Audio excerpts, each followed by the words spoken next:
Welcome to this special edition of Politics HQ as we commemorate a pivotal moment in Nigeria's history, June 12. Now, June 12, of course, today marks 31 years since that botched democracy or botched democratic exercise of 1993, and of course 25 years of continuous uninterrupted democratic rule in Nigeria. You're welcome to this special edition as we commemorate a pivotal moment in Nigeria's history. Now, 31 years ago, Nigerians came together to demand a new era of freedom, justice, and democratic governance. And today, we reflect on the journey so far, the progress made, and the challenges that lie ahead. Of course, Nigerians were able to actualize that ambition in 1999, and today we have 25 years of uninterrupted democratic rule.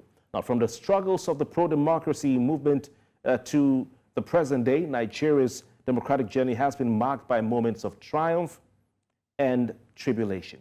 And as we celebrate this important anniversary, we ask, what has democracy delivered for Nigeria? Have the hopes and aspirations of June 12 been realized? Have the hopes and aspirations of June 12 been realized?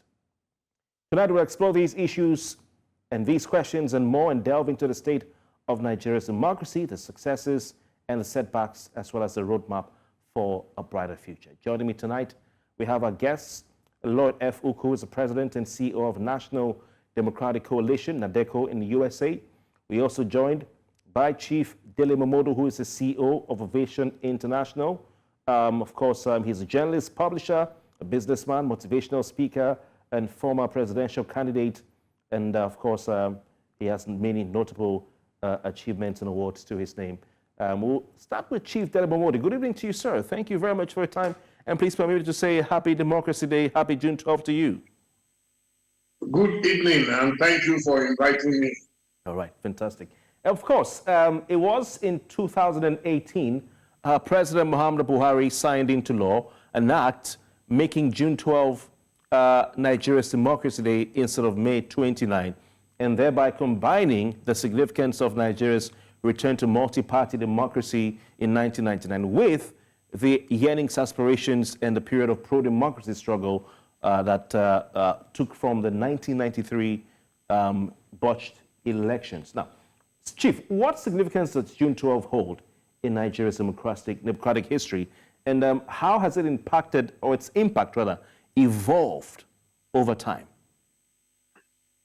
Well, on June 12, 1993, Nigerians decided to vote for one nation under one God. Nigerians decided to vote for unity. Nigerians voted for a man, Chief Moshood Kashimawo Olawale Abiola, a man who represented that unity, a man who was completely detribalized, a man who supported and showered love of every Nigerian that was fortunate enough to meet him. On that day, there was no hooliganism. INEC was not hijacked. Computers were not manipulated. And Chief Abiola won that election fair and square. Unfortunately, we don't know what went wrong. We don't know what happened. That election was annulled. And we had to go through many years of struggle, and I'm not even sure that that struggle has yet ended. Some people lost their lives in the process of trying to revalidate that election. Some people fled into exile. I was one of such. We were lucky to have escaped by the whiskers. Some people lost everything they ever worked for.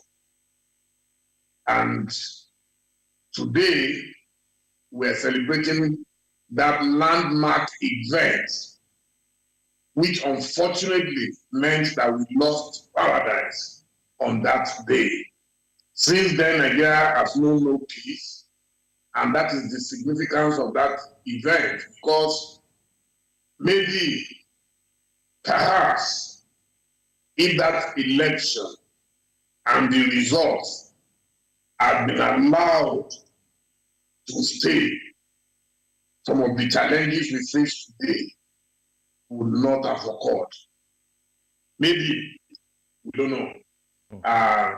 So it's good that President Muhammadu Buhari, that was one of the good things he did while in office, while his own members of his own party are busy disparaging him today and calling his government a very useless and hopeless government. That's their business. He told them before that APC was not doing well, so it's good that they are the ones now confirming to us that they did not do well, and that's why some of us did not support APC in the last election. So today, President Bola Ahmed Tinubu, who was also a major player in the struggle for the revalidation of that election and for the enthronement of democracy in Nigeria, is now in power. So I'm not surprised that he decided to celebrate it big time. Interesting. Chief, you were part of that period, the pro-democracy struggle. The president reserved mention for what some of you did in that time. We'll come to that. But in his speech today, he talked about great heroes and heroines Nigeria lost, the likes of Chief Emeko Abiola, the most significant symbol of our democratic struggle, he said, his wife Kudirat, General Shehu Musa Yadra, Pa Alfred Iwane, amongst others. He also talked about the likes of, the sacrifices of the likes of General Alani Akiriade, Professor Bolaji Akimi and co, who, made some sacrifices while in exile.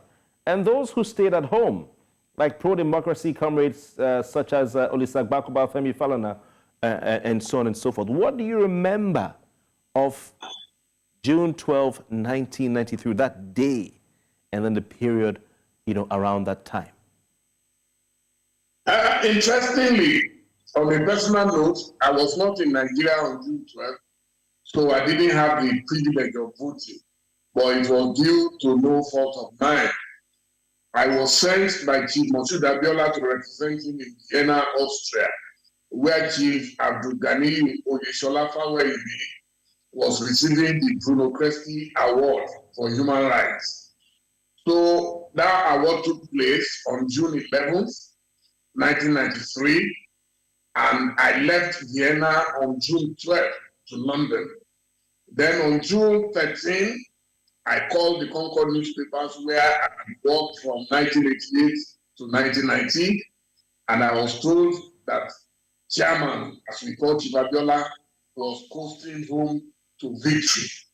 So we were all happy and excited. Then on June 14, which I believe was a Monday, June 14, 1993, I put a call through to my friend and brother, Prince Uduka of Baikwena. That time, we didn't have a proliferation of telephones like we do today. And he said, he's been looking for me. Dele, where are you? I said, I'm in London. He said, look, if you can reach Chief Abiola, please call him urgently. Because it looks like he's going to win the election, but the military will not give it to him. I told him to perish the thought that how can a man win such a clean election and they will not give it to him? But I could feel the concern in his voice. Unfortunately, I couldn't reach Chief Abiola because he suggested to me that I should ask Chief Abiola to reach his friend, President Ibrahim Badamasi Babangida, very urgently, so that maybe they can come to an agreement and sort out or iron out whatever was the matter with the military. So I didn't have that chance. On that day, Chief Ganifa Eli joined me from Vienna. He arrived in London on that Monday. And I immediately informed him about what Tunduka Baikwena had told me. And he said, no, it was impossible. So he held the same firm belief that no, once Abiola wins the election, no Jupiter was going to take it away from him. Then on Wednesday, June 16th, I believe, we both flew out of Gatwick Airport to Lagos. He had gotten in contact with Dr. Bell Kodolari Ransom Kuti.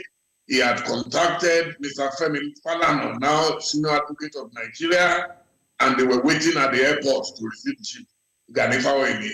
And from then onwards, the struggle started. So for me, June 12th was a missed opportunity, and I think Nigeria has suffered immensely for that misadventure.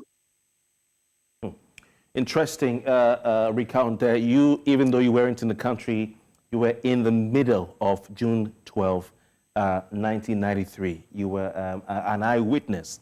And I know that you have some of this in some of your books, but we want to, see some more in other books, compendium and account of all of this history to pass down to generations unborn. Chief Momodu, in 1993, the mantra of Chief MKO Abiola was hope. I do remember some things from that period when it was between the SDP and the NRC, with Bashir Tofa on the other side. Today, the mantra of the winner of that election is renewed hope. Hope, hope, hope. Has democracy in Nigeria delivered on the hope that Nigerians had?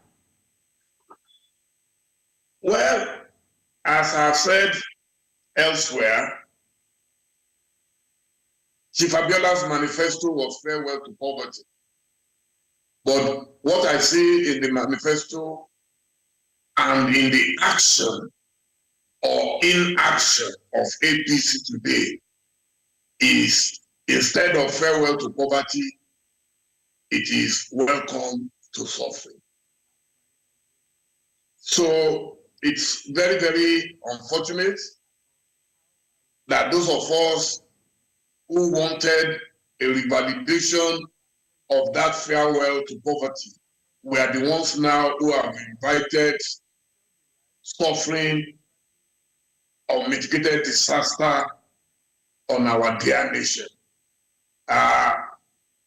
So that I do not sound too much like the opposition person that I am. I'm in opposition, as you know, and deliberately so. I will leave it at that. I am praying and hoping that God will give the administration of President Bola Ahmed Tinubu the wisdom to know how to navigate through the turbulent waters of Nigerian politics. Our nation right now is imperiled. Even the rich are crying, and it's unbelievable that 1 year, just 1 year into this administration, things are already falling apart. But I will continue as a member of that Nadeku fraternity. I will continue to pray and wish that a miracle will happen. Chief Momodu, let's talk about the aftermath of the annulment of the June 1993 presidential elections. Take us through the period of the pro-democracy struggle. We had NADECO, we had the National Democratic Coalition, and we had Radio Freedom, Radio Kudirat, and all that. What was it like? Were you part of the struggle at home or in the diaspora and exile? And what was the whole experience like? What did those of you in that fraternity go through? Well, I do not like to boast about my activities because my activities were voluntary and also to some extent very personal to me because of my personal relationship with Chief Moshood Abiola, who regarded me as an adopted son. So I had no choice anyway. I was busy doing a lot of things. There were a lot of people whose names never came out. One of them was Lagbaja. I remember that Lagbaja did some voice modulation for us. I've mentioned this maybe in one of my articles in the past. Prince Ademola Dele was involved, and this was at the local level. And we were hiding in bunkers. We had our own bunkers, like Saddam Hussein. And I remember that my bunker at that time was somewhere in Kafi Street, very close to the home of Iyaloja, Abibat Magaji, President Tinubu's mother at the time. And nobody would have thought that we were so close to the Alausa government house. But that's where we were hiding and we were doing all sorts. We were printing and plotting. Then, when Chief Abiola disappeared, there was a time he disappeared for about 13 days. We were actively involved in trying to see how to bring him back into town. And on the day he came out from the home of Senator Wahab Dosumu somewhere in Surulere. Only a few people knew about that. I was there. There was a press conference. We went to Shita Playground in Surulere, where he made a speech. And from there, the late Prince Ademola Adeleke provided the vehicle, an open road jeep that took Chief Abiola, and we drove to the Moshood Abiola Crescent off Toyin Street in Ikeja, where the police in their hundreds were already waiting for him to come. It was quite a drama that day. There was a suggestion that we should have a mass of people swarming around Fabiola's residence so that the police will not be able to touch him. We were provided with food, with drinks, and all forms of merriment. But the police waited patiently. According to James Alichase, the vulture is a patient bird. They waited patiently for some of the crowd to thin out before they pounced on the home of Chief Abiola. After we got him to the house, he had told me, because the operation for some of us had lasted about 48 hours prior to his coming out. So he advised me to go home to freshen up and change and come back. But by the time I came back, which is one of my biggest regrets, the police had swarmed on him, and they did not allow anybody to pass through the gate of his house on Moshood Abiola Crescent. So I didn't have a telephone, so I had to go to the business center on Allen Avenue, where I put a call through to the house, and the security people passed me through the intercom to speak to Chief Abiola, which was my last time speaking to him. And he told me that he's been informed reliably that we were going to arrest him around 1 a.m. that night. And he told me, the last thing he told me, he said, Dele one, I don't think Sonny can try it. Oh, he was referring to Sonny Abacha, that he didn't think Sonny would do it. Of course, Abacha took him on and took him out. They drove him, and I remember listening to his interview on the move as they were driving towards wherever they took him to initially. I don't know if it was Alagbon, where I had also been kept at the time in 1993. But I knew they moved him, the police people moved him out, and he granted an interview to BBC on the go. I posted it today on my Instagram page. Yeah, that's the one by Shola Odunfa.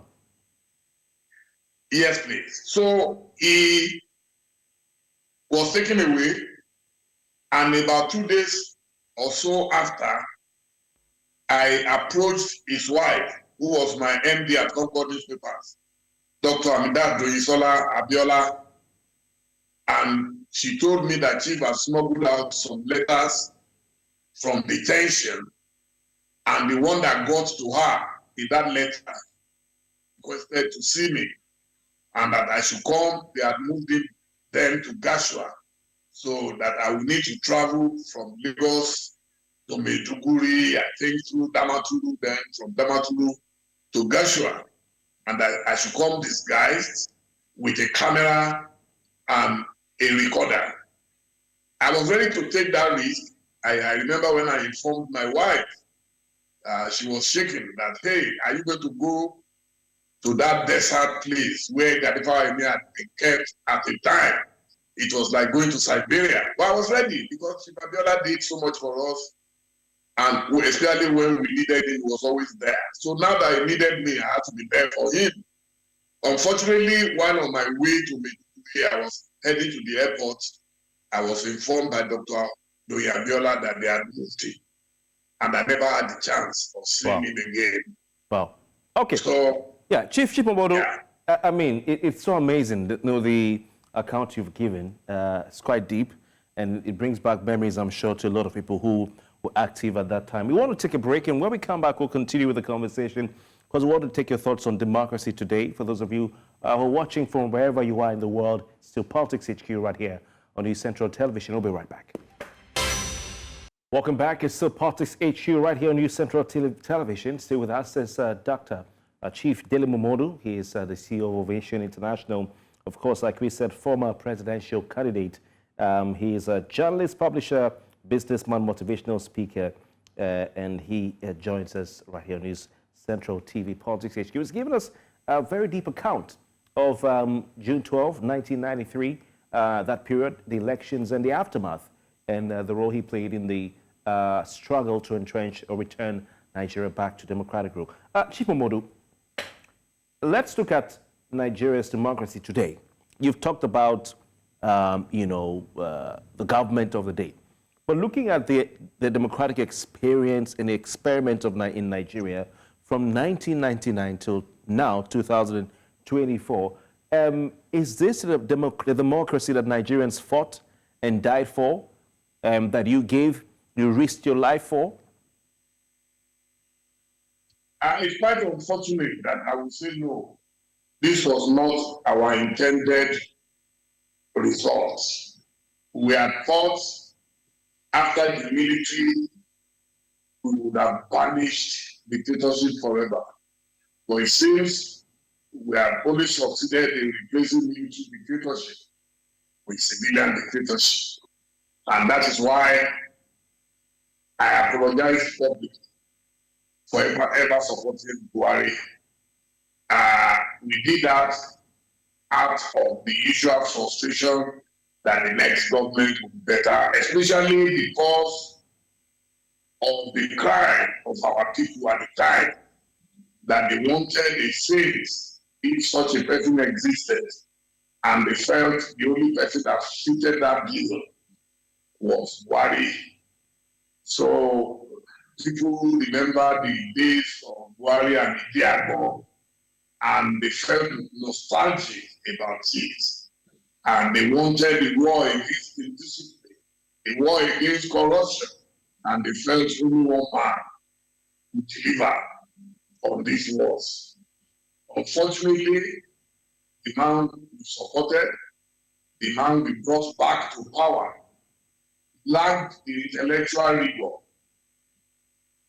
and such temper and temperament to deliver on the dividends of democracy. I was one of those who suggested a new moniker for him. We called him the People's General. But unfortunately, the People's General let us down. But I do not want to bemoan what has passed. I leave President Muhammadu Buhari to posterity for judgment. Who am I to judge anybody? His own party is already saying that he left a damaged country for them to run. And those who promise that they will be able to do better have even almost killed the country with harsh, ill-thought, shambolic decisions. Before you take painful decisions as a government, you must think through it. But every day is one trouble or the other in our country. So, all right. For me, we have not enjoyed the dividends of the democracy that we fought for. And I'm not sure some of our heroes and heroines in heaven will be proud to look down on us and see the condition of Nigeria today. So Chief Momodu, what reforms are necessary to strengthen Nigeria's democracy and make it a democracy that everyone will be proud of? For me, the first thing is that leadership is not about politicking. Leadership is about managing people and resources. What we see today are politicians who are only interested in politicking and making do with our national cake, just cutting it into pieces between a few people while the rest of us can go to sleep in hunger. So we need leaders who have managed people and resources, their own personal resources. We need accomplished men and women. And Nigeria is saturated with them. It's not that we do not have them. It's just that the best of Nigeria never gets the opportunity to go near power.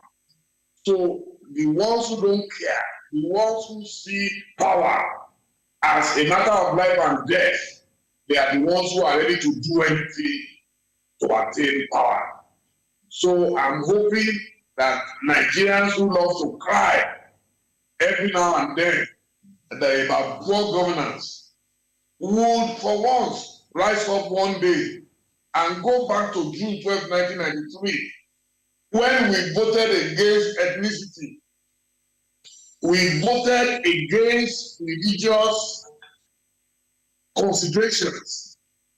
I am hoping that will happen to us, and then we will be able to form a better government that will give us the good governance that we desperately require in Nigeria. Interesting. Chief, finally, I also want to take your thoughts on an excerpt of part of President's speech today.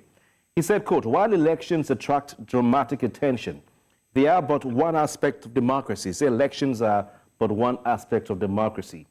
I don't want to know if you agree that the elections are just one aspect of democracy, but also, he also says that, that there is no alternative to democracy, and that Nigerians need to protect the democracy at all costs.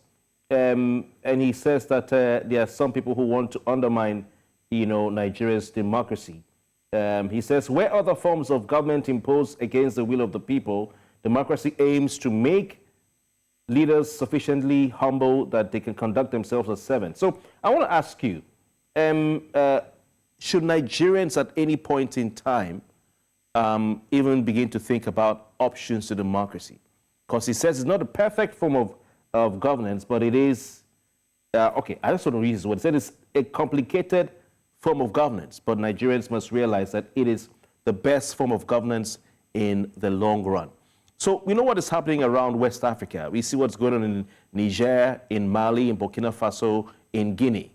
How should Nigerians approach democracy, looking at, where we are right now? Well, democracy seems to be the best form of governance. It's an accepted norm globally, but unfortunately, it also depends on what variant of it. The ones we have accepted and adopted in Nigeria is the American-style democracy, which is outlandishly expensive. Nigeria is trying to practice capitalism without having the capital. And that's why we're going through this crisis. You can see the number of politicians that our country has to feed.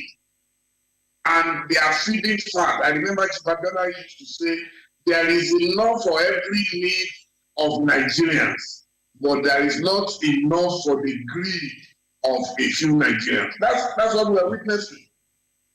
It's unfortunate that the greed of a few politicians is what has brought Nigeria to its knees. So when President Tinubu said this morning that elections are just one aspect of democracy, election is the main aspect. Because without a proper election. There is no democracy. An election where anybody can hijack INEC and run with it and tell you to go to court, that is not democracy. That is not different from meritocracy. Election is the foundation. If the foundation is faulty, everything else will collapse. So to say we have democracy today when anybody can hijack INEC and say go to court, that's not democracy. And we should be bold enough to say it. So I'm hoping that President Tinubu will do everything possible, even if it do not benefit him, to straighten up INEC. All right. All right. Straighten up our judiciary. And everything else will be added onto it. Thank you very much. Thank you very much, Chief Dele Momodu. It's been a pleasure having you on Politics HQ tonight. I'll take you up on that offer for Salaram, just so I can have a taste. And we look forward to having you on the program again, maybe in the same Medasi, and have a fantastic no problem. Thank you so very much for a very beautiful interview. Thank you. Thank you, Chief. Thank you very much.